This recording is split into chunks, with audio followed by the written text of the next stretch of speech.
If ganahan ka magsigi og kaon og burger patty sa Jollibee, pagbuhat na lang ani kay makasave pa ka. Ug isa pa nakanindot ani natural ra ang mga ingredients nato diri ug sigurado nutrient dense. Grabe makadalag busog. Di na nato dugayon sugdan na nato. Isa ka kilo na beef giniling buakan ra nato og unom ka itlog ug mao ni ang atong mga natural na pampalasa asin, white pepper powder, ginger powder, cayenne pepper powder, kay ganahan kog halang, parsley, ug ang atong celery ug garlic powder. Panigurado healthy recipe ug pati atong mga chikitings lamian pud mo kaon ani. Imikos-mekos usa nato kadyot ug naatay 5 ka limonsito. Mao ni ang akong sikreto, maong kaning akong burger patty lami pud kaayo. Gamitan jud nato na og strainer ug magpuga og limonsito kay aron ang liso masala na nimo kay pait baya na kaayo. Ug padayon nata na i-mix ug tarong kaning atong mixture hantod sa wala na kay makita na mga buo-buo na mga powder ingredients diha.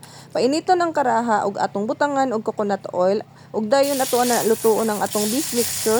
Sobra isa ka kutsara ra na kada bangag diha. Dayon maghulat ra ta og mga 4 to 5 minutes or until golden brown sa kabalihon. Maghulat na pud tag another 4 to 5 minutes na pud aron maluto ang pikas bahin. Continue ra sa pagluto until mahurot ang mixture. Dayon ato na ibalhin sa atong plato. Tan-awan ninyo lami kaayo. Perfect kayo ang pagkaluto. Tansya-tansya ra sa mga pangpalasa kamo na bahalaan na.